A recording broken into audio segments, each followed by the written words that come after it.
you may have heard, and this is something that is not uncommon, and you're hearing a lot of people speaking about how they left their children, and maybe they're remarrying another person or dating other people, or they're now dating the same sex, or maybe again an opposite sex, but another relationship. Why? Because the heart is trying to search out and find love. But that is not the wisest thing to do. We have to ask God to teach our heart wisdom, teach our heart understanding. If we don't do that, we're like children in a big old wide world.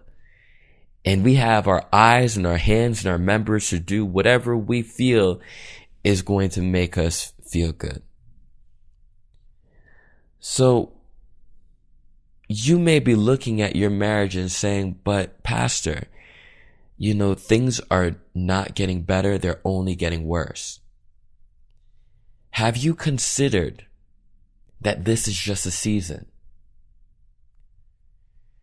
You have to realize the heart wants to be happy. So anything that makes it feel sad, sorrowful, anything that hurts the heart is going to make it feel as though you're going through this problem for decades, through years, through the whole marriage.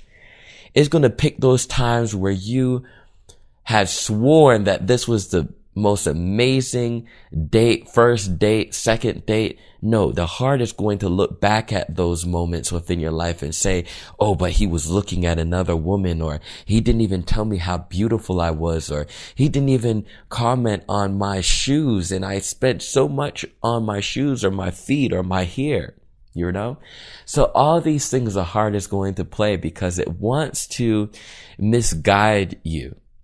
Even on the things that you thought were the most concrete, infallible things that you thought was like, yes, this was the most amazing day within my life. Because the heart wants to make sense of life. But the problem is you have to learn to give it the word of God so that it can make sense of life. And honestly, is it ever going to fully understand? No. But it could be under submission to the word of God, which means that instead of it just acting out of a whim, it will start to consider the word of God first, or the spirit will kick in and will say, no, heart, your feelings, be quiet. And now the things of God, the word of God, the spiritual things of God kick in before it's too late, right? So that's how the word of God works. Within your marriage, you feel as though you have to go to counseling, and number one place you go to counseling for is to a psychologist. I'm not bumping that so much, but I believe that people in God should go to God. I know you thought I was going to say a pastor. Go to God. Go to God about it. And when you go to God, read the word. This is going to sound crazy to some of you, but when you're going through a problem, in the beginning was the word, and the word was with God, and the word was God. Submerge yourself in the word of God to a point where it kind of like blocks out any of your heart's feelings. I know that sounds crazy, but remember, the word of God is sanity. It's sound doctrine. So, and I even have a problem with saying sound doctrine, because there's a lot of things that may make sense to us, but doesn't make sense spiritually. So let's just say that the word of God is there to help us, not hurt us.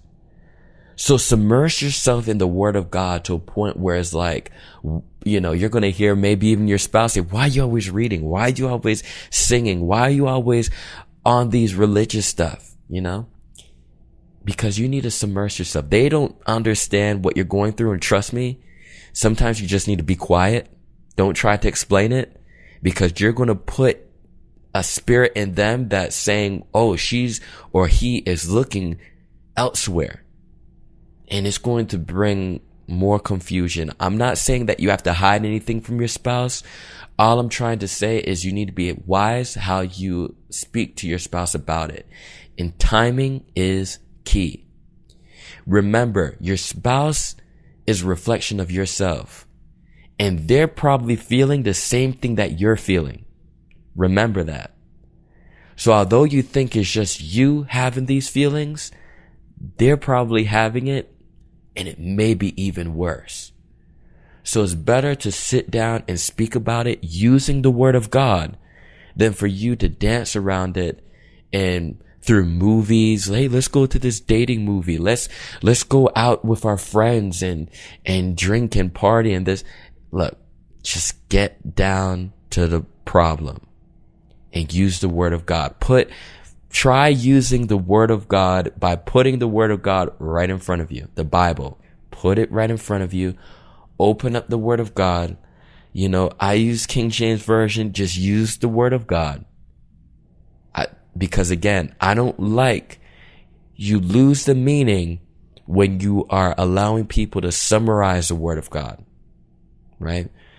King James Version. There's other versions that, you know, are more strict than verbatim. But as I said, King James Version is plenty fine.